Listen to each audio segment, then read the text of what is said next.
the Cathedral of Shadows, where demons gather.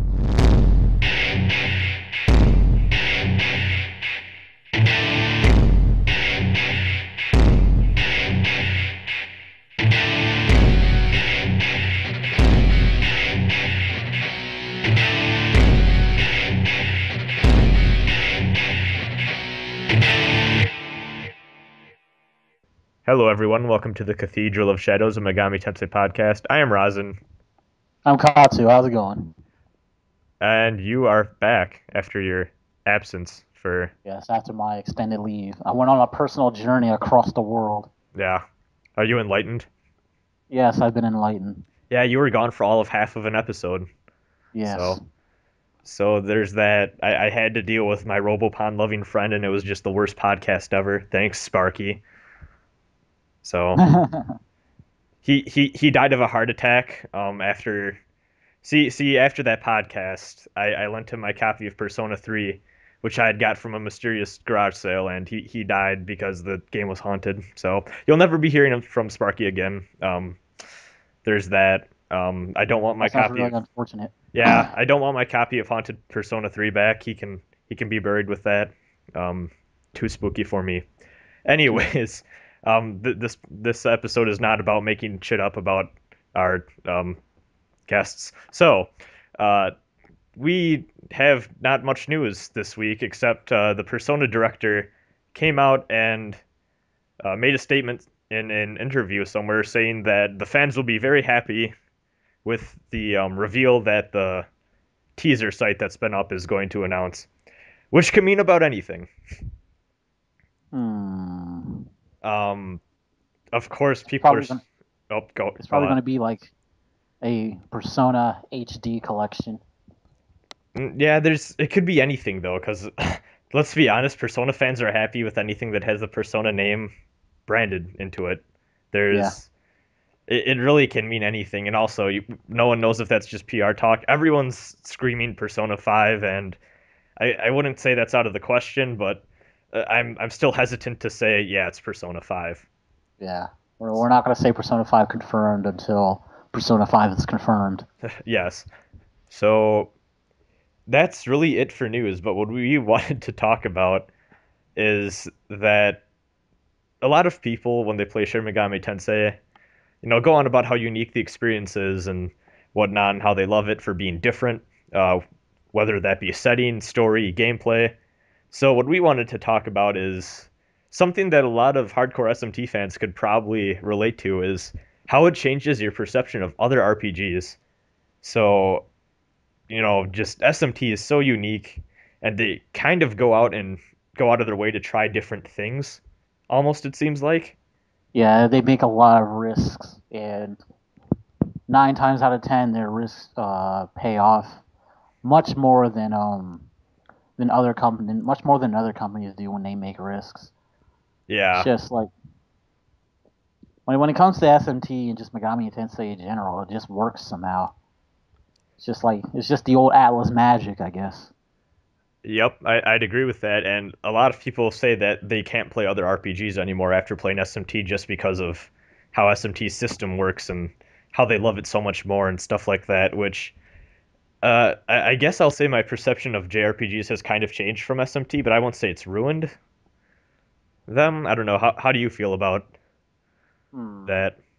After like critically analyzing SMT games and other JRPGs, my views have changed a bit, but it's not like, oh, I can't play this JRPG series anymore because SMT is just so much better and Yeah, it just makes it look so stereotypical and buried in tropes. I don't want to deal with it anymore.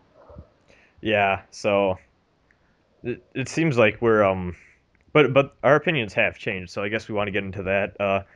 What do you think we should talk about first? More gameplay stuff or more story stuff? Because we Hmm. go either way with that. I guess we could just talk about the story and characters. How characters from MegaTen games differ from characters from conventional JRPGs. If I had to compare a series to SMT to get the ball rolling, I'd have to say There is a um, there is a RPG series by Gust.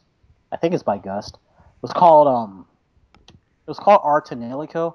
It had a third installment on the PS3, but nobody's ever played it because it sucks. But anyway, Okay. compare it to the first two Artanilico games, and then like compare it to SMT. You'll SMT story and characters. You'll know that there's a completely stark difference. They're like on two sides of a spectrum, so to speak.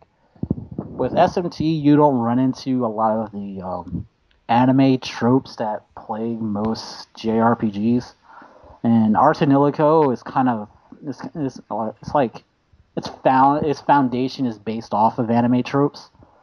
So when you play Artanilico and it's like anime tropes everywhere, you got your tsundere archetypes, you got your male character who's oblivious to female affection guy, you got the idiot, you got your main person senpai. yeah, you got your senpai, and then you pop in Nocturne, and then it's like completely devoid of characters, devoid of tropes. It's just like, what is this? It's How come there's no bath scene? I don't know what's going on here. it's like you walked into some like suicidal teenager's like poem, and it's Yeah. like, whoa, Whoa. this is Hello. deep. This is deep. Too deep So for me. too deep. Um, but rest in peace, headphone users. Um, yeah, like with story stuff though, there's it's really weird because it almost feels like Shin Megami Tensei, at least the main series games. Persona and Devil Survivor not so much, and I guess Devil Summoner kind of, but not really. Uh, Not really. the the stories are kind of minimalistic. Not much is going on. You could probably summarize most mainline series games in one paragraph with what Yeah. happens. Like Marines go They to don't really spoon. Antarctica, people Yeah, they don't start really spoon fighting. feed you the complete scenario. You have to make inferences on your own. Yeah, that too. There's a lot open to interpretation, which honestly, with a lot of other JRPGs, that's almost suicide. Uh, a lot of other JRPGs, and especially modern ones, are focused on telling 100-hour stories that just keep going on and on, or as detailed as possible. Or SMT, you don't really know what's going on a lot of the times, and a lot of times you never are told. A lot of fan Yeah, theories need to take the place. you're never told what's going on, and that sort of alienates people who play JRPGs for their stories, because if you play any Tales game, one thing that the Tales series is known for is their stories. A good portion of Tales games have pretty decent stories. Some argue that the earlier like previous generation like PS2 era Tales games had the best stories, but we won't get into that right now. This isn't a podcast for that. Anyway, if you play like a Tales game and then you go into SMT4 or Digital Devil Saga or Nocturne, you'll notice how there's a lack of storytelling in those games, and that will definitely like raise some eyebrows for those who are used to deep personal narratives and all that stuff. With Digital Devil Saga especially, like there is voiced dialogue and all that stuff too, but it's Yeah, really there's weird voice acting. because this is done intentionally, I know, but none of the main cast really has much emotion. So it's this really like ominous feeling that you don't get in other types of JRPGs where you don't really feel like you want to know sometimes what the story even is because it's fucked up. Yeah, it's that edgy. You just Uh, don't want to know what's going on, yeah, but at the same some time, doors it's are better exciting. left unopened. Yeah, Um, Now, at the same time, we have Persona, which is almost exploring, the average anime and the average JRPG and kind of taking those character archetypes and messing around with them. yeah, it's taking those archetypes and completely and totally humanizing them. Yeah, Yeah, you'll see those archetypes, but they have very human elements to them. that's something that was in Persona 2 and 4 that I kind of wish they had in 3 because I like 3's characters a lot as well. The Yeah, I like shadows and how personally, I like Persona 3 characters better than Persona 4 characters, but that's beside the point. oh, these comments were going to be fun to read through anyways. Um, but The thing that I like about the Shadows is it takes those um it takes the tropes and the socially unacceptable things that a lot of these archetypes or cliche character models have, and it just exposes them and look how bad this is and how terrible of a person you are for doing these things and all of that, and just exposing the character flaws and how they don't work in the real world while the characters kind of try to cope and understand how that is a part of them and they need to learn to deal with it and get through life, which you don't get in a lot of other Japanese media. Yeah, you don't. It's like I guess for the most part they use these tropes because they work and that what makes them money, and they don't want to deviate from that. Yeah, it's kind of like the action hero type stuff, and you get in movies a lot. How many movies can you list where the main character is a badass that like shrugs off bullet wounds and stuff? That's just how it works in our culture. It's kind of like how that Yeah, works in Japanese culture. There's certain characters and cliche storytelling mechanics that just work because they're popular and they have been throughout history. yeah, they just work. They're popular. That's what everyone looks. That's what everyone looks forward to when they go to these movies or watch the or play these games. But what I like about Atlas is that they do break from the mold and give you something different. If everyone was just doing it the same thing, it would get pretty stagnant. It doesn't Yeah, matter where you are. So the fact that Atlas is breaking from that mold and not doing the typical anime tropes when they make their MegaTen games is it's pretty impressive, especially with the fact that they're around this long and they've been doing that. yeah. It's almost to the point though where they're creating their own type of archetype where people have joked that like the Chaos Hero and Walter are like the same person almost, and like Jimenez because they're the Chaos Hero, or all of the Law heroes are the same type of Character. character. It's almost to the point where now they're creating their own cliche and archetypes that they need to possibly start breaking soon. Because that's one thing I've seen about SMT4 is that a lot of people are saying that they dislike the characters not because they were bad, but because they've seen them in all the other SMT games before. Yeah, this. Yeah, I see what you mean. They like if you compare Walter to Jimenez, they're practically the same person, but except like Exactly. different skin tone, nationality, and hairstyle. Yeah. It's which is interesting because at the same time I think you can't get rid of like the law neutral chaos thing and all the characters that represent that, but Yeah, it's kind of hard to make that new each time and feel fresh. yeah, it is. I mean, you'll probably have like a lawful chaotic. I forget what it's called, like chaotic. Um, the most chaotic lawful guy. I forget what it's called. And Um, Most lawful chaotic guy. Ah, shit. Are you talking like a specific demon? no, I'm talking about that nine alignment thing that the true neutral. Oh, the light neutral dark. Yeah, the light neutral dark. Oh yeah, yeah. We've talked before. Yeah, they could throw that into the mix, and that would be interesting. Yeah, Or else what I've thought of too is you get kind of like Digital Devil Saga, where the characters don't really have alignments, but they each have their own personal motivation that kind of sort of call back to mirrors the those. alignment.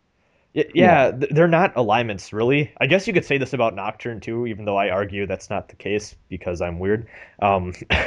I personally feel like the three characters you could say are law, neutral, and chaos, but they're working within a lawful system. But I don't want to get yeah. into that. Um, because I get yelled at every time I bring it up. Um, um, but yeah, like with Digital Devil Saga, like Heat is very obviously a more chaotic type of character, but at the same time, he doesn't really want a world of chaos. He just wants to eat people Yeah, he just wants to eat people. Spoilers. and be a ginger. Spoilers. um, it's not really spoilers. That happens pretty early on. Yeah. He's very much a douche. Um, Yeah. I really I think that's something that is kind of almost, I don't know. I guess you could say the same thing has happened to Final Fantasy and Dragon Quest, where a lot of people have complained with. How many times have you heard people bitch about Final Fantasy 13 and say that, oh, Lightning is just a female Cloud and stuff like that? Yeah, they've been using that cloud archetype for several. I wouldn't say several characters, but for quite a few. The two that come to mind the most are definitely Squall for Final Fantasy VIII and Lightning for Final Fantasy 13, of course. Yeah. They exhibit very cloud-like, stereotypical cloud-like archetypes, but some argue that they're definitely not like Cloud at all. But to the general masses who aren't that deep into Final Fantasy, they just think of them as Cloud clones. Yeah. Um, I think that's the thing with a lot of JRPGs though, is they do something different or new. I guess you could say with Final Fantasy and Dragon Quest, especially because they kind of are responsible for A making. lot of the JRPG tropes that we see Yeah. today, Exactly. Those two are fairly responsible. Like the Dragon top Quest. offenders. Yeah. Dragon Quest especially. Basically everything that took a high fantasy setting was basically stealing that idea from Dragon Quest, and then Final Fantasy took it a little bit further and had some more like weird technology type stuff, Yeah, such as fantasy airships. technology and like superhuman enhancement stuff and And all that nonsense. Final Fantasy One is basically playing a game of Dungeons and Dragons. By the way, they stole the Yeah, majority of monsters from the guidebook. So it's weird though because a lot of people complain about Final Fantasy and Dragon Quest and say, "Oh, we've seen this in Final Fantasy so many times before, and we've seen this in Dragon Quest so many times before." So I wouldn't even say that this cliche within a series is necessarily a problem that's rooted in Shin Megami Tensei. I'd say it's probably in a lot of successful series as a whole that they need to deal yeah. with. The sense of stagnation when you use one trope too many times and people just get sick of it. Like even now, when people look at Final Fantasy 15, they see Noctis as just another Cloud clone. Even Yep. though even though Tetsuya Nomura has stated time and time again he won't be anything like Cloud, people can't help but see another Cloud clone because he's got the spiky hair, he's got the dark and edgy atmosphere air around him, and he's got the all black clothes that Cloud wears in Advent Children. So there's that. Yeah. I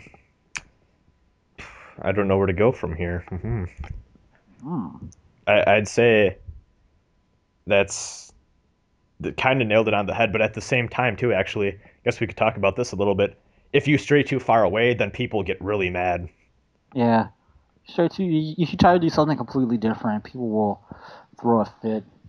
It's like Exactly. you wanted something different, but now something different happens, and then you throw a fit because it's something different. Such as Resident Evil 5, DMC Yeah. Devil May Cry.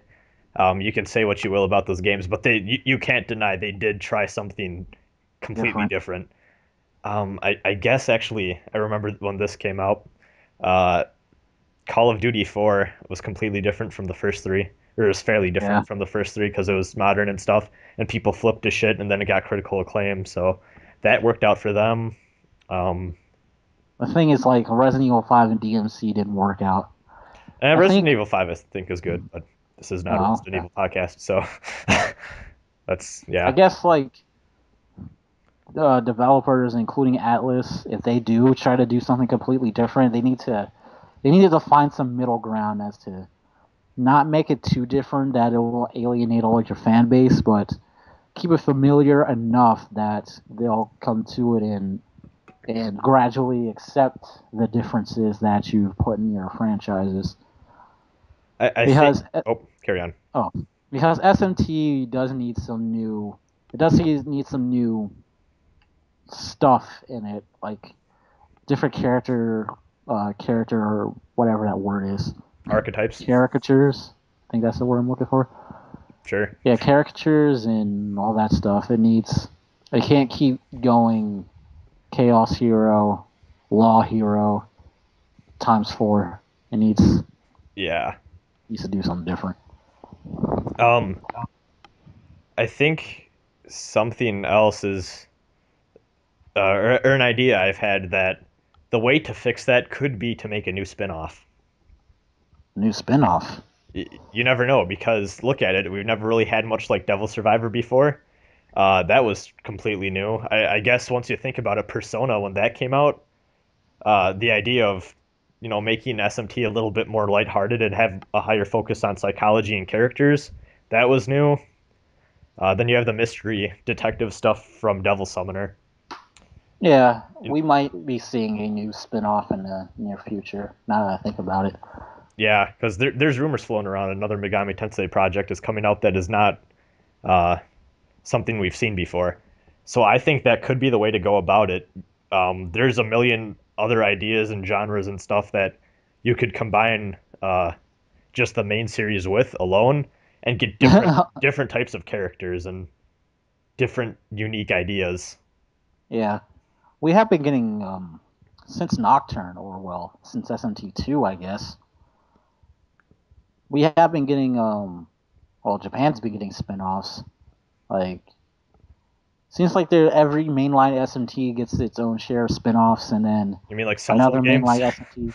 Yeah, another mainline SMT, some spin-offs. Another mainline SMT, some more spin-offs. Now SMT4's out, and we may get some spin-offs following it, and then SMT5. I know this might sound bad, but I think part of it is the fact that they limit their settings a lot of times to Japan or post-apocalyptic Tokyo. Yeah. I think if they set it maybe in like a demonic, like hellish world that's not something contemporary, or maybe setting it kind of far into the future, maybe like another planet or something crazy like that, we could see some more different character type stuff happening, and Yeah. the plot would obviously be a lot different then too. But at the same time, there's a lot of people that demand that Shin Megami Tensei stay in Japan. Yeah. Like, when SMT Crossfire Emblem came out, got announced, the main question was, is it going to be in Japan? And sure enough, one of the people on the dev team said it was set in Japan, modern Japan to be exact. Yep. Yeah, So I guess we could go into more gameplay stuff now. yeah, Um, Gameplay is, in my opinion, has changed my mind the most on other JRPGs I play. I cannot play a Final Fantasy game now and then use a death spell and then be like content when it misses because in Shin Megami Tensei they're actually useful. yeah. They're actually Drives me useful. nuts.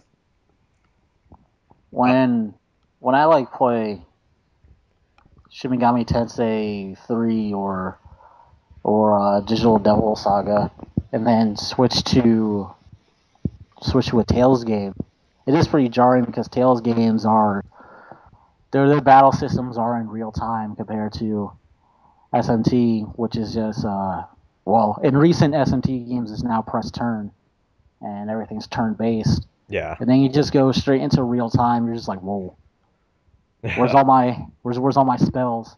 Where's all my instant kills? Where's my physicals? What am I doing?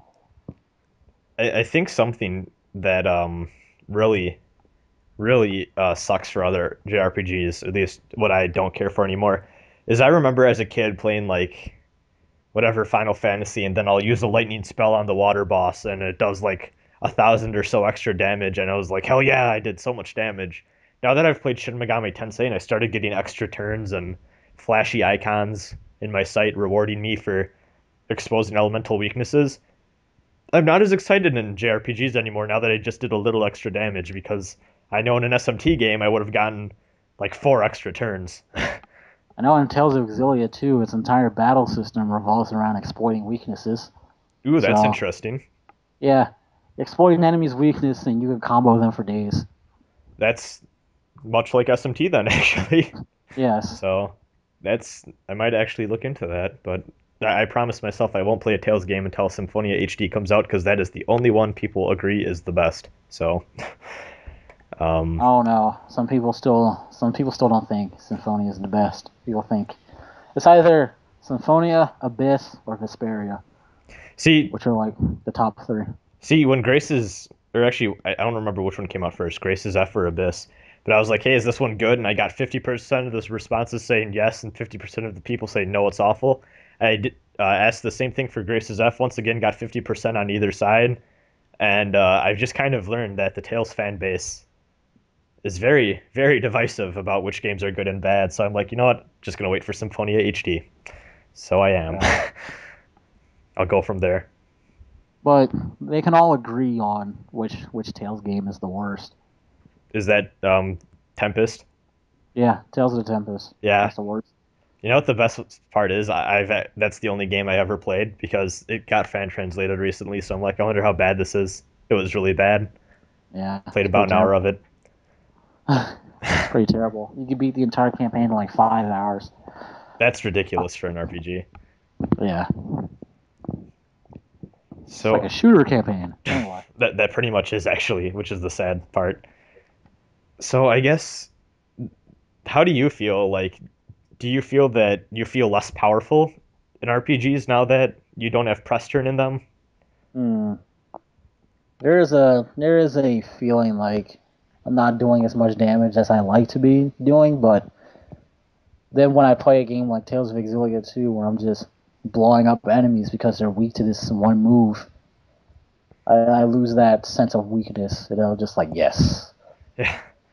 Um, I think something that SMT has that a lot of other RPGs don't is this odd sense of empowerment or just relief when you defeat a powerful boss or you land a tactic successfully. when Like you just when you just buff up all your demons with Luster Candy, and then you just go to town with Concentrate and Megadolon. yeah, it feels great. Whereas Yeah, feels amazing. where I feel like in other RPGs, it almost feels like you're just playing tennis with your attacks. Like you do your stuff, then the enemy does its stuff. It doesn't feel very like empowering or weakening Yeah, usually. there Um, are there are some JRPGs outside of Tales of Exilia 2 that do reward you for exploiting the enemy's weaknesses. I think even Tales of Graces had a system like that, but it was pretty broken. It didn't oh, work half the time.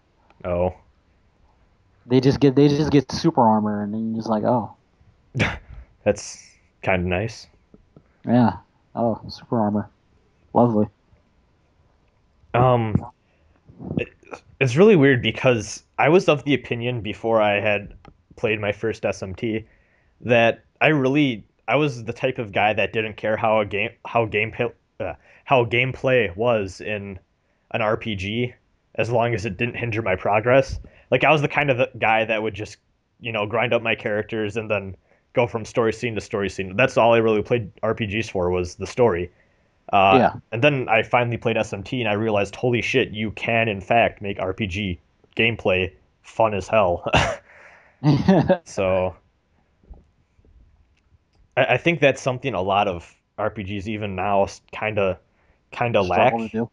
Yeah, Xenoblade I played recently, and I thought that the gameplay in that was fun, but just with a lot of other stuff, especially the few games out there that are still turn-based, I feel yeah, like a lot of times they struggle to make you care about the gameplay over the story.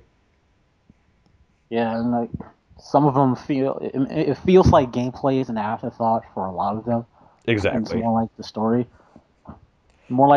in the kawaii moe girls that they put in dangerous situations, and less on the gameplay. Yeah, There are some that there are some that care about their gameplay, like the Tales series. They their gameplay is pretty. They take great time thinking about which gameplay systems they can implement in the next title. So I really feel like around Final Fantasy X, Square Enix just really stopped caring about how their games played, and they focused so much more on cinematics that I just stopped caring. Like Final Fantasy X, the battle system is just ridiculously flashy, but there's not much depth. yeah, but it was a departure from the usual ATB that they've kind of patented since Final Fantasy IV. So Yeah, it was them trying something new, and I think they executed that pretty well.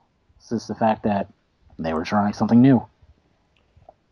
Okay, I think the elephant in the room that we should probably start talking about now is other monster collecting games and Oh, how SMT has affected those. I'm sure everyone assumed when we started talking about gameplay we'd start talking about Pokemon right away, which yeah. uh, Let's just talk about Pokemon. okay, so I wanna say my full thoughts on Pokemon. I've hinted at this in some of my videos.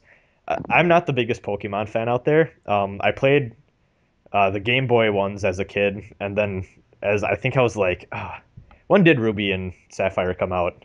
2003. Okay, so yeah, I was like 10 when those came out, and I loved those to death. I got Fire Red and Leaf Green, and then whenever Diamond and Pearl came out, I just didn't care for them, mainly because I felt like I just kept buying the same game over and over again. So I dropped Pokemon before I even knew that Megami Tensei was a thing. So if I say stuff about Pokemon, please know that it's not necessarily about SMT. It's more so because I just couldn't care for Pokemon single player enough. And now that I've gotten older, I've come to realize that most people, at least most older people, tend to play Pokemon for the competitive scene, which seems like a legitimately fun thing. Except I'm personally not interested in it at all. I'm So, interested in a bit of a scene. I got Pokemon Y right here. see, Hey like, guys, drop your friend codes in like the video description or on my Twitter account, and then I'll exchange them with you guys. And then you can like give me all your friend safaris so I can get better Pokemon. Cathedral of Exploitation. Yeah. Yes, um, uh, I would do that too, except I don't have Pokemon X and Y. Though I will admit, X and Y looked really fun. yeah. They do seem like It's a really good huge games. it's a huge throwback to the original games. Like a lot of the moves, a lot of like the move sound effects, a lot of you can get a lot of Kanto Pokemon in X and Y. You can actually get the Kanto starters, and yeah, it's like a huge it's like a huge fan appreciation game. That's cool. It's like thank you for being fans of Pokemon since Red and Blue. Here's a game, enjoy. So, I guess how I think you're more qualified to talk about this since I guess, really, I dropped Pokemon kind of. How would you say SMT has affected your opinion on Pokemon? It feels like Pokemon is definitely the more watered down. Pokemon feels a lot more watered down than SMT does when it comes to monster collecting. Since SMT, the monsters can and will kill you and exploit your weaknesses. In Pokemon, like the wild Pokemon you encounter, if they exploit one of your Pokemon's weaknesses, it's more or less dumb luck. They're Yeah. like spam. They're like spam one move over and over and over again. Like I was catching Zygarde, which is a legendary Pokemon in Pokemon Y, and all he kept doing was spamming camouflage over and over. While my Venusaur was on its last legs. One earthquake could have killed it, but it just kept spamming camouflage. I feel like the AI is definitely a lot more dumbed down in Pokemon, but I guess it kind of makes sense since kids do play this game and they may not be as good. So if you have a Pokemon that's just exploiting their Charizard's weaknesses over and over again, they probably might just rage quit and be like, "Man, I hate Pokemon." Yeah. Um, that too. I would never give a child, an inexperienced person or child, a SMT because they simply couldn't get through the first hour, probably. Yeah, they won't get through like the first 5 minutes. Yeah. Um, that's definitely something to bring up too with gameplay Yeah, because at the same time you do get into competitive Pokemon, which a lot of people say is like so and so much more detailed and in depth than anything SMT can ever do, and yeah. all that other stuff. I, Like I competitive personally don't know. Pokemon is it's so deep. It's too deep. It's like once you get into the competitive Pokemon, you can't get out. Even if you claim you're out, you can't. You can't escape. See, I tried it with those like fan programming thingies, and I couldn't get into it. Like the online battle stuff, which I'm surprised are still even a thing. Like Nintendo, you guys are either really stupid or really smart for keeping those up. I'm not sure which yet. Probably smart. Oh, what the simulator? The simulators? Well, yeah, I remember there being programs and online websites and stuff where you could play like you could just like select your Yeah, Pokemon and like their moves and stuff. Game Freak doesn't really care. It's not like it's really harming their sales. Yeah, People still well, buying their games. it's really weird because have you heard about that like Mario.net thing or whatever the hell Yeah, that is? Yeah, yeah. like Nintendo cares about that, but like the Pokemon thing, I guess, is fine. I guess because it's like so bare bones. It's not like anyone's playing a full game. They're just running simulations on Yeah, that's movesets and true. for them to apply in the actual game. And I guess once you think about it, they don't really re-release Pokemon very often, or at least like the same version. Like if you wanted to have a competitive gold and silver circuit where you could only use Pokemon from that time, it would be kind of hard if you wanted to do it legitimately to buy gold and silver again because I haven't checked the 3DS eShop in a while, mainly because there's nothing ever on there. But I don't think they have any of the old Game Boy Pokemon games on there yet, even, which is really weird because People yeah, just use emulator and like you can search up second gen OU and you'll find people playing second gen competitively. yeah. So let's see what else can we discuss? Well, actually, yeah, story. I guess with a lot of other monster collecting games, usually, and I know this is generic as hell, but the story is gotta catch them all, Yeah, stories got like them all, but or it's an excuse to catch all of them. Where in yeah, SMT, it's more like use these monsters as a means to get to your use the goal. good demons and don't and forget about the bad demon. Forget about the terrible demons because Yeah, they're pretty shitty. Unless you can make like slime with max stats and all immunities. Unless you're just that godlike, don't bother. yeah. So that's something that's different, especially with SMT. I can't really think of other monster collecting games. Well, there's Robopon, which, like I There's said, is Pokemon ripoff. Spectrobes, which is pretty much a Pokemon ripoff. Yeah. Uh, Not and a lot of these like monster collecting type games are for kids, which SMT is very much for a mature audience.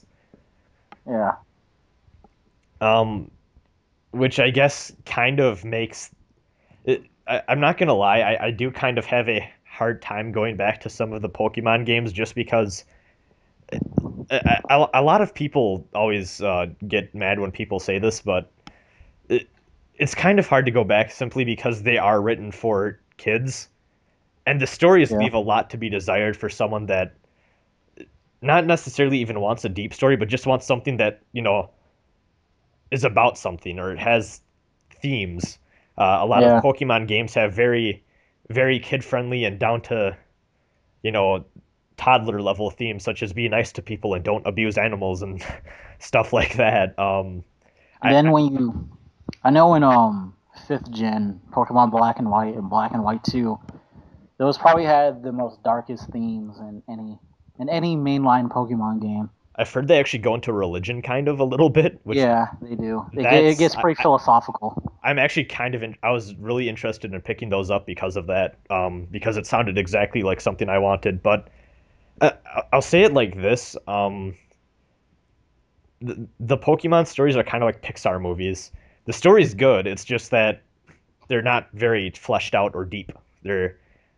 They serve a Yeah, basic lesson while being entertaining at the same time, which is just something that personally I'm not very much into. I'm interested in intelligent dissection of stuff and deconstruction, reconstruction, things like that. X and Y, despite like how silly the villainous team in X and Y is, the story like the underlying tones that you can get from the story is actually it's pretty deep, especially towards the end. It's pretty deep for a Pokemon game. Um, with Pokemon Coliseum, I actually picked that up, and actually I picked that up, and that was probably one of the last few Pokemon games I really bought, simply because I heard that they were trying to go for a more mature audience with it, but at the end of the day, they really didn't, so that kind of depressed me. But Coliseum had a pretty edgy storyline for a Pokemon game too. It's yeah, pretty edgy. but they still it felt like they were trying to sidestep the actual issues and like just kind of imply that they're there. Like I feel like they didn't like let go completely, which I kind of would have liked them to. But at the same time, for marketing reasons, I'm sure they couldn't have. Yeah, they couldn't have because it would have alienated the audience. Oh, definitely. And that I think honestly, it's just most of the issues I have with Pokemon are because of me and my personal taste, and not because of the games themselves. Mm. Um, but I will say that SMT has, I don't want to say reinforced, but that's the best word for it. Some of my cons I have with the Pokemon series and just why I don't really care for them. SMT is kind of like the Pokemon I always wanted, if that makes sense. It's intelligent. Well, I guess that's probably going to piss people off, but it's very mature in subject matter. It talks about a lot of things with our world. It has that A fun lot of things gameplay to back wrong it with up. our world. Oh, definitely. It has the gameplay to back it up. It has that awesome feeling of actually Pokemon does this really well too, but when you get that new monster that you're just itching to use in your next fight, Yeah, Pokemon and SMT are great with that, and I'm so glad that that feeling still exists. Even all these years later since I've played Red and Blue. yeah. Do you have any more stuff to say about Pokemon? No, outside of give me your FCs, everybody. I would give you my friend codes, everyone, but I don't have any real online games except for like Street Fighter, which I refuse to play because why the fuck would I play that when I have the PS3 version? All Yeah. right. So I I guess we guess can move to. I guess we can move to emails now. yeah, I was just about to say we could probably move to emails. That was a good conversation. Um, Yes. I really want to try X and Y. I want to try getting back into that Pokemon because so many people keep telling me I'm missing out, and I want to see if I can get back into it. But let's go on to emails. Um, Okay. okay, so so this first one is from Lewis Chyphre. I think this guy tried spelling cipher, but he really fucked it up. Or Um, maybe he's a different Lewis. Or do maybe he's a different Lewis Cipher who well, spells his name Kypher. well, he didn't even do like that thing where he just mixes the R and E like some branches of the English language do. He Yeah. spelled it Chyphrey. Like he added an extra H. So Oh. so Well, this so, whatever. so this is Lewis Kyphrey. I don't know who this is. Um, don't pay attention to that foolish angel. Stay free of the tyranny of God. Do not be afraid of him. As long as you stay away from the path of law, you will have my protection. Sincerely, he forgot the L, not David Bowie. So not only do we have not Mastimo, we have not Lucifer. But this one is definitely not Lucifer because I'm pretty sure Lucifer knows how to spell his name. Definitely. So he didn't even ask a question. He just emailed us. So bye, Yeah. Lewis Kyphrey. Okay. See ya. Um, this one is from Automatic, who I don't know if he wants his name to be said, but he posts a lot in the videos with his actual name.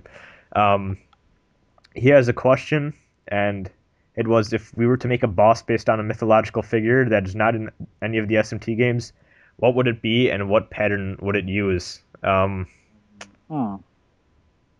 He, I would he say what a mythological figure. I guess Hmm. Guess like Jormungand from Norse mythology, or Jormungand, however you pronounce his name. The snake that surrounds the entire planet. Unless he's in SMT. I I don't don't really think have so. a list of every demon in the series. Hold Hmm. on. Time to go to Megami Tensei Wiki. They should sponsor us. Yes, they That should. that free wiki that has no money. Yeah, I don't think he is. At least I Yeah, I can't don't see. I can't spell it right either, possibly. So That doesn't seem like he's in. Well, let's let's just say like Jormungand or Jormungand, however you pronounce um his name. uh, Um, hmm. Guess he'd be a neutral demon, considering his role in Norse mythology. To be completely honest, I'm kind of surprised there's never been like a fight with Chernobog or I guess even like Cerberus like at the gates of hell. Like I know those two are in the games. Yeah, but they're. I don't even think they've had any plot significance in recent SMTs. I Not can't remember. not really. I'm pretty sure Chernobog is oh wait, no, I'm not. I'm thinking of Charon. Sorry. Chernobog is completely unrelated. Yeah, but I'm surprised you've never had to like invade the underworld or do something like that and fight like the standard guardians of that type of stuff. Yeah. I guess other than that, I don't think is Yggdrasil in Yggdrasil? yeah, sorry, Yggdrasil. I don't think that's a demon at all, is it? Yeah, it's a demon in the series. Oh, yes, it is. Wow. There's in Strange Journey and SMT2, Strange Journey, SMT4, Huh. and Giten. Well, I've always had this idea where like they could have like a boss that was Yggdrasil, and it could kind of be like Final Fantasy VI's final boss, where you like start at the bottom, then like go up to like the heavens, and like you just climb Yggdrasil. I thought that'd be cool. So not even That really have Yggdrasil be the boss itself, but like the ascension to God or Ascension to whatever. Heaven. Yeah. Um, That'd be sweet. that would be pretty cool. Um, I don't know if they'll ever do it, but that'd be awesome. I think I got that idea because I played Dragon Quest Nine. Not gonna lie, Dragon Quest IX is pretty fun. it is. That's probably, yeah, that's definitely one of my top favorite Dragon Quest games. Anyway, that's beside the point. Um, okay, thank you, Automatic, for that email. Um, Yes, thank you. this one is from Void User Sill, who is the first person to ever give me fan mail on PSN. So I Oh, remember cool. the name. Yeah. Um, it was funny because he asked in the mail how many people from like Cathedral of Shadows mail you on PSN, and I'm like, you're the first. So You're the first. that was awesome. Um, he says he cannot think of a good way to start off with this email, so he'll just go on with the questions. One, in SMT cross FE, where do you think the Fire Emblem characters will fall in the Shin Megami Tensei alignment system? We kind of talked about this last episode, but me and Sparky don't have much Fire Emblem experience, so Katsu, take the lead. When it comes to the Fire Emblem characters that reveal in the trailer, they're all pretty lawful. Considering, they're the main characters and the main lords, but they're not all lawful good. Some are lawful neutral, and some are chaotic lawful, or whatever the third one is. For like lawful good, it's definitely guys like Marth. Guys like Marth, Sheeta, they're pretty lawful good. Goody two shoes. Lawful neutral, I probably think that's probably Lynn and Ellawood. Those two from Fire Emblem Advance, the Game Boy one, Fire Emblem 7. And Chaotic Law, Lawful Chaos, whatever that's called. Like, That's probably Crom from Fire Emblem Awakening. are you trying to say like light chaotic or like chaotic light or whatever? I don't know what the third one is called. I don't think it's Chaotic Light. There's like chaotic good, chaotic evil. There's Yeah, it's Chaotic Good. That's what I was thinking. yes, yeah. Well, in SMT, light is good, so that's Yeah. they're trying to so Crom would definitely be Chaotic Good. He can get pretty hot headed at times, and there are times he'd rather just use violence than peace. Use violence to get his answers. Like in the beginning of first few chapters with Gangrel and all that. Yeah. So Crom will be chaotic good. I want to say Hector will be chaotic good, but some people will probably disagree with me. um and then two, he was thinking that in the upcoming crossover, if they were to do a strategy game, that it would be kind of cool. Instead of the traditional human bosses in Fire Emblem, they were demons from SMT. What demons would you want to see as bosses? Hmm. Hmm, Can you just imagine Crom fighting against Mara? Okay. that'd be awesome. Yes. Wow, I think this is the So farthest we've gotten in an episode without talking about Mara. That's a new yeah. record. Or maybe. I have a feeling that Yuriko would probably make some sort of appearance in a crossover. That could be. Yeah. Oh, I just So, realized, like, hmm? I just realized Flynn and the SMT1 guy could, like, relate because they both have Yuriko being Lilith. Yeah. So that'd be weird for them to meet up and talk about that. Yeah, if I talk about Yuriko in the crossover. Well, we don't even know if it's like these the SMT protagonists are based off of their own mutual endings, or we don't know what ending they have gotten. For all Yeah, we know, like SMT1 protagonist could have been he could have been from like the Chaos ending or something like that. which would be weird because SMT2 takes place after the neutral ending. Yes, it's So pretty strange. probably not. I'm assuming because usually neutral, the SMT1 main character is like the poster child for neutral. So I'd assume, yes, I'd assume not. At least I'd hope not. But let's see what other bosses could they have? Thor. He Thor, appears a lot. yeah, Thor would be cool. Lucy. Matador, just for the sake of Oh rage. God. Um, yeah, most of the fiends Yeah, probably. they definitely have to have a fiend in there. Lucifer, of course, probably late game or maybe as a Lucifer, bonus boss. yeah, Lucifer or some kind of incarnation of Yahweh. I really don't think they'll do straight up Yahweh, but yeah, probably have like a you know Some angels, some archangels. like Metatron or whoever else they want in there. Or maybe they just put Merkaba from Devil Children SMT4 in there. Give us some more screen time. That could be a good solution to that. Actually, Yes. they could have Polaris and then make me happy because I'm a Devil Survivor 2 fan, but I highly doubt they would do that I doubt it. at all. So they could have Bell in there, and we could finally see like the true form of Bell. The true form of Bell. Yes, That'd be pretty insane. I don't know how the Fire Emblem characters would react to that. yes. Well, see, Bell seems like a pretty powerful demon since it like. Well, I can't really say it because it's spoilers, but that'd be Spoilers. amazing. Yeah. Anyone who knows Devil Survivor 1 would probably be interested in seeing what Bell actually like looks like and how powerful it is. Um, and then 3, when the hell are they going to bring up the crossover again? They're really anxious to get some information regarding the game. Uh, yeah, Nintendo does that a lot with their stuff.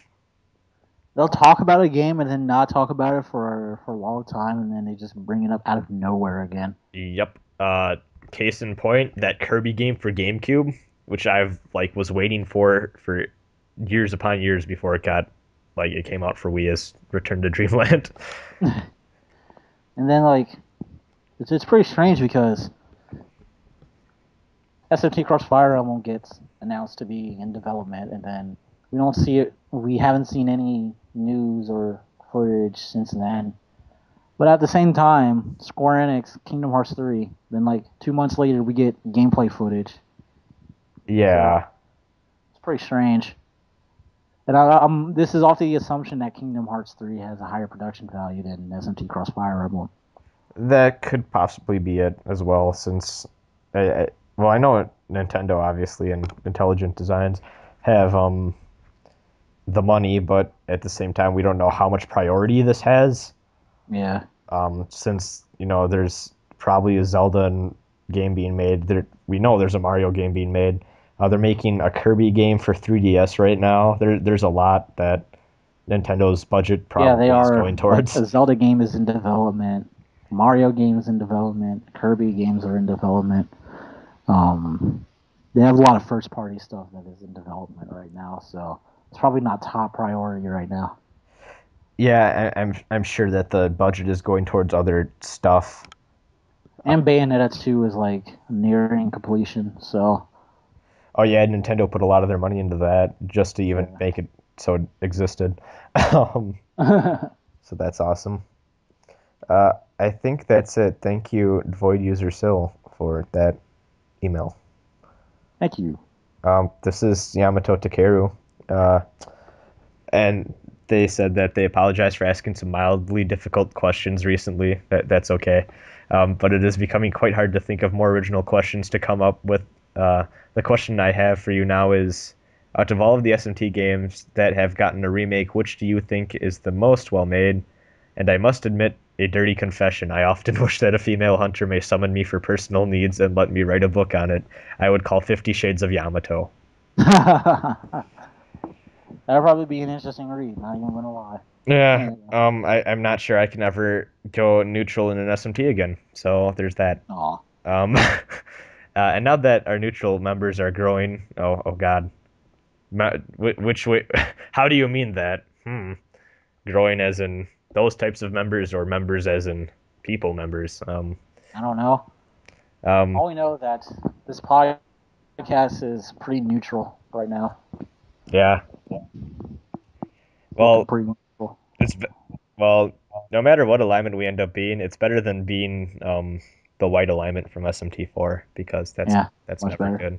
I would rather our podcast not be responsible for the destruction of everything. So Yeah. yeah. Let's see. I don't think there's a question here. Yes. Actually, at the end of the email it says, "And just don't side with the white, please." So that's great. Just don't side with the white. Okay. Yeah, and Yamato says that he hopes we join neutral, which I don't know. I guess we're neutral just because of indifference. So I Yeah. guess we're kind of neutral, maybe, sorta. Um, Once again, this is automatic with another email. Oh, cool. It says, "Hi guys, and a possible guest, which is very unlikely. I am a faithful follower of your podcast and the Shin Megami Tensei franchise, and I hope that you can improve it, your podcast, and then SMT can dominate the world so I could cast Migadolo on whenever I want and ride my semi to college every day." Um, we'll try. We'll try our best. Um, We'll try our very best. We might have to get into our programming so we can create our own demon summoning program and then distribute it among podcast followers. yeah, that sounds like a good idea. That could have no repercussions or deaths involved at all. We should probably get on that. Repercussion. Yeah, we can be Naoya from Devil Survivor 1 or Steven from SMT 1. Yeah, just do make demon this. summoning programs. Because why not? Yeah, who cares? Everything turned out fine when they made demon summoning programs. Everything. The apocalypse Everything. totally didn't happen at all. Nope, um, not at all. So 3 questions. 1, what was our biggest fusion failure in an SMT game? His was in Strange Journey. He tried to fuse Vishnu, but it resulted in a Misha Guji with skills that suck dick. In his words. Actually, I don't remember any like fusion failures that really fucked me over, but I do remember getting a mod a lot earlier than I should have in Persona 3 with a ridiculous amount of good skills. So I think I already talked about my fusion failure, but it was I can't even remember what the demons were now, but it ended up with a hooligan with pretty terrible stuff. oh yeah, I think you yeah, I'm pretty sure you told us about Pretty that. sure I talked about this before. Yeah. Let's see. Do you have a favorite demon that you use in every SMT game? In his case, he has to say it's between Odin and Loki. Odin because you can't get enough of Thunder Rain, and Loki is too damn useful in late game in almost every SMT game he's in. I guess I have two. Kulane, usually because really great and fast physical attacks, usually early to mid game. That's always useful. And shoot, what's the? I think it's Aliyat or something like that. It's the Aliyat. it's the pyramid, like the Mayan pyramid, red and black thing.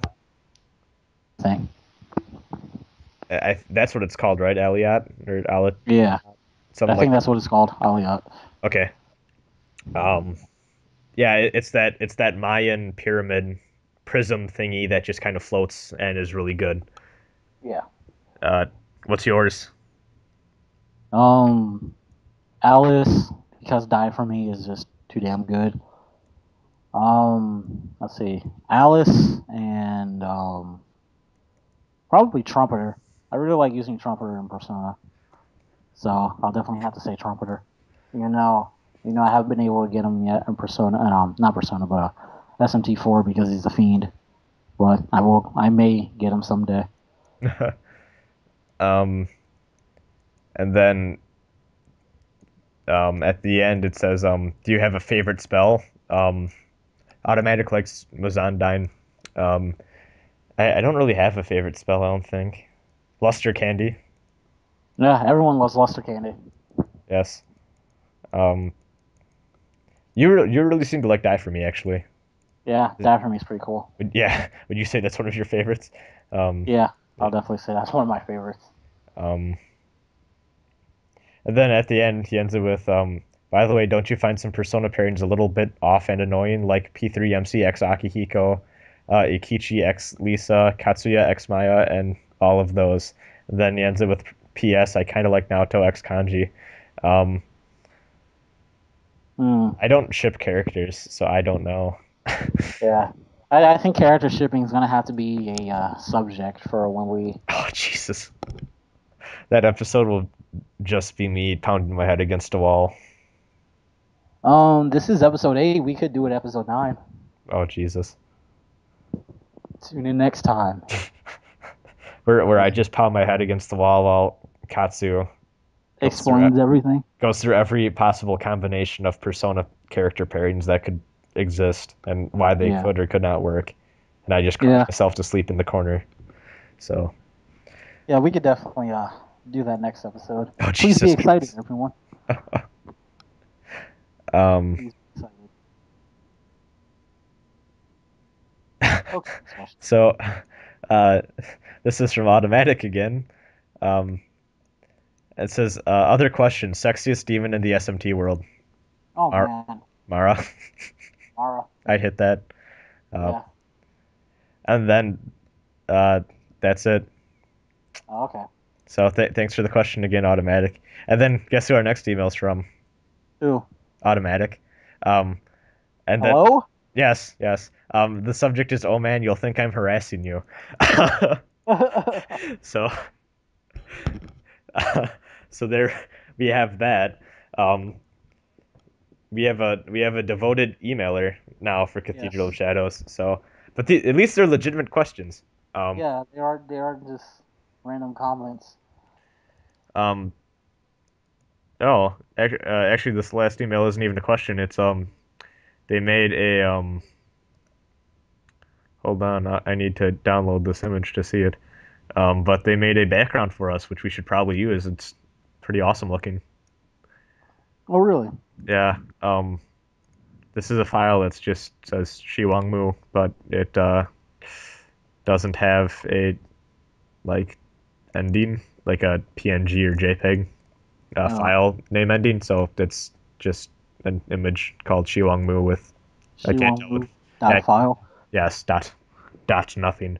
But yeah, this Cathedral of Shadows background is pretty cool looking. We'll probably use it for this episode. Um, Yes. so thank you, Automatic, for all of that cool stuff. Um, and Yes. 4 emails. 4 emails. Yeah. I guess we can go one more Yeah. before we call it quits. Um, so this is from Marcus with the QU, not the Marcus with the C. That's how I'm going to Okay. differentiate between those two. I don't know if Marcus with the C has emailed us for a while. Guess not. Um, anyways, he says, "What's up, guys? How is Strange Journey related to SMT4 besides the Demonica suits? Also, I noticed that the unknown blue demon sprites are kind of the same in SMT4. Thank you guys for the podcast. No problem, Marcus. No probs. So I need to get that timeline video that I've been talking about for ages now finally up, but that's actually something I talk about in there. So this is kind of a long story, but Ted Justice from the our MegaTen subreddit actually posted a theory that Strange Journey and SMT4 take place like used to be the same world, but something caused them to split, and they're like alternate universes of each other now. And there's kind of a bit of there's enough evidence. I guess this is going to be spoilers for Strange Journey and SMT4, so if you don't want to hear them, I would. Don't want to hear spoilers. Get away from us now. Yep. So the first thing is obviously demonicas exist and are weapons that were made by the UN to combat demons, or just for combat in general. That's the biggest tie. But there's a few others. for example, Mastema only appears in these two games. Satan does not appear in either of these games. Ah, I didn't notice that. Yep, the archangels take the appearance of humans in only these games. Actually, well, I think Gabriel was a human in SMT2. I want to say something like that. I'm not sure, but you have the idea that all the three archangels except for Gabriel, taking the form of humans. In SMT4, obviously they're locked up. Whereas in Strange Journey, they're the three wise men. Uh, these are the only two games where Lucifer takes a female form. That is true. There's a bit to go on with that. So I guess that's most of the evidence. I think I have a few more things written down that I just can't um, access right now because I didn't pull them up. But I'll explain it more in the timeline video. But anyways, that's a fan theory that I guess Ted Justice brought up on our MegaTen, and I've actually just dug into it myself, and I think that's actually kind of legitimate. Yeah, that actually sounds pretty plausible. Yeah. See, that's part of the reason I've not been working on the timeline videos because, well, one, because I don't have time and I have other stuff to be doing, and secondly because I'm worried I'm going to sound like some crazy person that's just putting stuff together in this game. But thank you for the question, Marcus. Look forward to that timeline video. Oh, actually, well, I guess we have to read one more email because it's from Mastema Herald. Hey, Mastema! Mastema. Long time no see, Mastema. Okay, let's see what it has to say. Let's see what he has to say. Yeah, I was gonna end, but Mastema. So, uh, Mastema says, "Was I missed in my short absence?" Yes. They have returned in the place of not Mastema as, or wait, he says, "I have returned in the place of not Mastema as the true form. I have come to watch over you and Katsu to make sure the forces of chaos are at bay. Um, and to Frostace, I have no quarrel with you or the forces of neutrality. Nevertheless, continue doing your podcast, as you would call it." Okay. We should really focus on getting that demon summoning program out there in case shit hits the fan. Yeah, well, we need to look in how to create programs, particularly of the demon summoning kind. Yeah. Well, see, I had the option of taking an internship at a company for a iPhone development stuff, but it was like 3 states away, so I couldn't. But maybe I should have, and then I could have figured out how to make my iPhone into a comp. I don't know. You probably just do the same thing for like an Android, since Android is pretty open source. Yeah. Just create your own demon summoning program. They distribute it on the Google Play Store. That'd be awesome. Candy Crush, Sonic Jump, Doodle Jump, Demon Summoning Program, Temple Run, all in the same thing. Angry Birds. Angry Birds. Just seeing Demon Summoning Program in the middle of all those would make me smile. Like Uh, demon summoning program. What's this doing here? Oh well, let's download. Yeah. And let's give it a shot. Oh god, this actually worked. Ew, that's not good. Well, bye humanity. So Yes, farewell. so look forward to the Cathedral of Shadows sponsored demon summoning program. We'll get going on that. Yeah. So yeah, I guess that's it for this episode. Bye guys. See ya.